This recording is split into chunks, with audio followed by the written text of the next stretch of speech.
area. A board charged with identifying and making available all records related to the assassination of President Kennedy presented its final report yesterday to President Clinton. Following the meeting, members of the Assassination Records Review Board spoke with reporters outside the White House. Their comments are about 15 minutes. We have presented to President Clinton this morning the final report of our work, which details our experiences in 4.5 years of hunting for, searching, locating, reviewing, and releasing to the public the records of the tragic day in Dallas of November 22nd, 1963. It is a voluminous file, and it is there with remarkably few redactions and available for the American public now to review in its entirety. We have had an extraordinary experience as the first group of outsiders who have had the authority to order declassification of government records, particularly intelligence and law enforcement records. And the President gratefully received our report. We were very happy with the support he gave us throughout this entire effort, and it is an effort unprecedented in American history to have outsiders reviewing significant and sensitive government records and ordering release of virtually all of these materials. Anyone else? I'm Anna Nelson. I'm a member of the board, and I teach history at American University. It was a great interest to me to be on the board because I'm someone who, because of my field of study, has used freedom of information a great deal, and it was very interesting to work for once to get documents open. I think what we've done is really enrich the historical understanding of the period from 1961 to 64, when the Kennedy era basically was in the country's political center. And we've gone far beyond the assassination itself in order to put it in some sort of a historical context. It's a very valuable collection, and I want to emphasize the fact that to have 4 civilians, or 5 civilians really, who were able to declassify documents. The agencies could not stop us from looking and declassifying. If they did not agree with us, they had to come to the White House, focus the mind to have to do that. Why, we really were a unique body and had some very unique experiences, and we hope that we have convinced people in the government that it's not dangerous to allow records 30, 35 years old to be in the public view. I'm Kermit Hall. I'm Dean of the College of Humanities at The Ohio State University. I really would like to send 2 messages to you. The first message is that the President warmly embraced our report, spoke enthusiastically about the need for openness in government, confirmed the wisdom of appointing the board in the first place, and underscored the necessity of committing the United States government to a long-term policy of opening records to the American people. And the second is to remind all of you that while the board is going away today, its work continues. The echo of our efforts will be heard literally for the next decade or longer. But it also depends, since some of these documents have been postponed in their release until the year 2017, and in some cases earlier, it depends on all of us to keep the people who are in the agencies feet to the fire, so that when those dates come for documents to be opened, that they don't shirk their legal and constitutional responsibility, and really the moral responsibility that's entailed in our actions in making sure that the American public has the opportunity to come to terms with the issue of whether or not its own government participated in the murder of the President of the United States back in the early 1960s. So I would urge all of you, as time goes by here, to remember that the legacy we present to you is the legacy of openness and accountability in government, and it needs to be sustained over time, no matter how difficult circumstances may become. My name is Bill Joyce. I'm an associate university librarian in the Princeton University Library. Today is our last day after 4.5 years of effort to form a research collection at the National Archives that is still growing and has now attained the size of over 4 million pages. This material not only sheds light on the assassination, but on the entire period. That is to say, the context of the Cold War is illuminated in unprecedented detail, as is the inner working of the government in a very tumultuous period in our history. This collection will be years in the mining by researchers, and it will take a very long time to augment understanding and to develop new, more informed interpretations of what the importance of the period and the events that occurred during it. Another part of our work and the legacy, one of the more important of our legacies, is the precedent of what we have done as 5 outside board members charged for the first time in American history to release records of the federal government that were previously restricted. We have developed procedures and policies that might be applied to other important issues, other controversies that have arisen in terms of government behavior, and we hope that the policies and procedures that we have developed might be applied and adapted whenever necessary to help resolve these controversies, and at the same time to increase openness in government and, as Kermit Hall just said, to make government officials as accountable as possible. And it's up to us to keep the pressure on now that the board has gone out of business to see to it that the obligations that have been undertaken and the promises to release records are fulfilled. Thank you. Have any questions for us this morning? Yes, go ahead. Can you tell us that you learned about the atmosphere of secrecy that led to this whole problem with the record in the first place? We have to remember that this event occurred during the height of the Cold War, and for that reason, all records virtually on this event were sealed. All the CIA's records were sealed. The FBI records were sealed, many for many, many decades into the future. There was a penchant for secrecy, a desire to close everything off in the name of national security. When the board reviewed these records and applied its balanced judgment, we found little reason to continue to protect these records. In fact, many of them we found really should not have been protected during the 1960s. But we do have to remember the era in which this occurred, an era which national security concerns were heightened and caused the sealing of all of these important files. Based on the materials that you've seen, have you been able to draw any conclusions about who killed President Kennedy? Well, I have to say first that our mandate was to find the records wherever they were. So to the extent this was an investigation, it was an investigation into where the records of the Kennedy assassination were. And we found records in every nook and cranny of the federal government and many records in private hands. We did not find, at least in my view, records which conclusively proved either that Lee Harvey Oswald was the lone gunman or that there was any particular conspiracy involved. The records do, however, document the CIA's extensive search to see whether there were links to Cuba or the Soviet Union. They also document the FBI's extensive search to see whether there were links to organized crime. They provide tantalizing hints in those directions, but in my view, nothing conclusive to shake the foundations of the original theories. Jack, if I could just add Sure. something to this, if I may.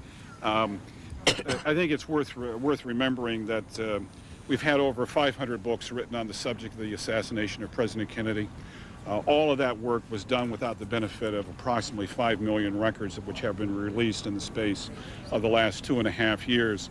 I think that all ought to make us very sober about more extravagant explanations of the assassination.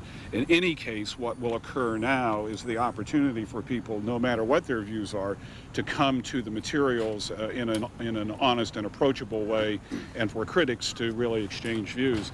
The other is worth noting in this regard is that the board made a valiant effort to secure records from Belarus and also from the former Soviet Union, now Moscow. We know, Jack and I and our former executive director went to Belarus, we went to Minsk, we met with the KGB, we saw the records they have. It's about a stack of about 5 feet. We weren't able to get those records out. Our relationship with the Belarusian government at the moment is not the best and hasn't been the best, but more fundamentally, those materials we believe are really essential to understanding Oswald and his life. Really 2 years in Minsk was intensively followed, under surveillance. The most personal and intimate details of his life are contained in those records. And we would hope over time that the Belarusian government and our State Department and National Archives or somebody can work out a deal to get copies of those in the National Archives. We also know, and we feel very strongly, there are additional materials that are held in Moscow, and we would hope again that through some efforts we would be able to get those materials into our work as well. We didn't have quite, I think, the level of success we would have liked to have had in working with the Department of State, but I know that over time that they'll give an even greater effort to helping us in that regard. One of the problems that arose with the investigations, to answer some questions there, is that each time a group investigated, the Warren Commission, the House Select Committee on there was a Rockefeller Commission, the Church study, the Frank Church's committee, all of these investigations then took their records and hid them, put them away, closed the door on them, so that in addition to the general suspicion of the agencies was a general suspicion of all the investigations. And these needed to be released, and that's something else. In fact, our statute required that we look at each and every one of them and release them, and for the most part we have. We obviously protected names of people who might be in jeopardy in various small things like that. But I think that was a very important part of the suspicion, the fact that nobody ever investigated and then let anybody ever see the records they used to investigate. Are you saying the Warren Commission didn't have all the information? No, the Warren Commission had only 18 months, and they took what was given to them. They took the records the CIA brought them, and they took the records the FBI brought them. And they concluded, they were asked to conclude very quickly, they were asked to conclude so that the country could settle down. There was a lot of, we know now from records in the Lyndon Johnson Library and other places, that there was a great concern that there might be some element of intrusion on the part of the communists, for example. So the idea was to quickly get it over with, and they moved very quickly, and 18 months wasn't quite enough time to go out and do their own kind of investigation. In short, after 4 years, where did you leave things, and what's the next step? Well, I think the next step, I think we'd all agree, is for people to use that collection. It is very, very well, there's a database. It's the first collection in the National Archives that has such a wonderful database. So it can be searched on the net. And if people will use the collection and will start putting all the pieces together, conspirators generally don't write it down. But you can create a mosaic. You can create, from these records, hopefully, as Kermit Hall said, a sense of what really happened rather than speculation of what might have happened. And I think we all agree that we hope that some of the records that we have noted should be released in 5 years, some in 10 years, should be monitored to make sure they come out. And that people should look very closely to keep that mentality of openness around. I think I'd just like to add that I think it's important to record that the board concluded its work. We reviewed the records that we were able to identify. We surveyed the agencies very carefully. We were able to review all of the records of the various government investigations. So from that standpoint, I think we can say that our work has been concluded in that respect. However, there are still the likelihood that there may be yet additional records that may have been misfiled, they may have been misplaced, they may have been misunderstood. There are, in addition to that, records that were redacted, for which the redactions are to come off sometime between now and the year 2017, when all of the records are released. And we want to know that there is an advocate, now that we're going out of business, that there can be continuing attention to make sure that that information is released as it's scheduled to be. I think just a quick follow-up. What will go on now is the extensive work of going through these files by individuals who are qualified to review them carefully and make conclusions from them. I think that our legacy hopefully will also be that through this new and unique method of reviewing records and ordering release, that maybe we will have taught some of these government agencies that it is better to be open than secret in many cases, and that perhaps some more trust can be restored to a public that is weary of lies that government may have made to them in the past. You said that one of the key findings of your committee was that there needs to be more openness in government, and you said the president endorsed that today. Do you see any irony in the fact that your meeting with the president took place in secret? Well, no, I don't see any irony in that. You know, the president graciously made some time available on our schedule because he wanted to hear about our report. I know he's got a busy schedule today, and while we have tried to do as much of our work in open as possible, we've conveyed to you really everything that was said by the president and his strong endorsement of our report. Did the president indicate that he might be helpful in trying to pry some of these documents that might still be being withheld from these agencies? I think he certainly is interested in helping get release of the foreign government files that we've been trying to find. The issue was for a while on his agenda with President Yeltsin earlier this month, but conditions there really made that request impossible at this time. He is very supportive of the opening of these records. His executive order demonstrates that on declassifying records more than 25 years old, and he indicated he would continue the push for opening the records of the federal government. Add one thing. If I just wanted to say that the records of the board itself constitute over 300 cubic feet of material, and there is a great deal of information that up until now the investigations of the assassination have been secret.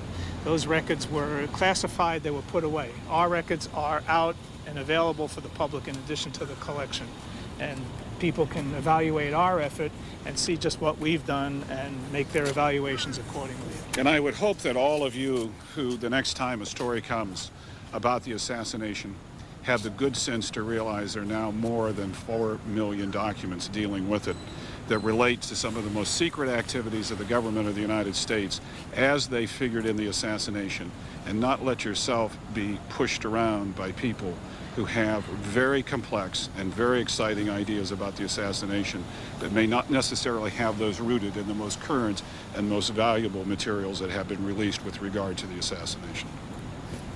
Thank you very much. Copies? Over here. Copies? Yes.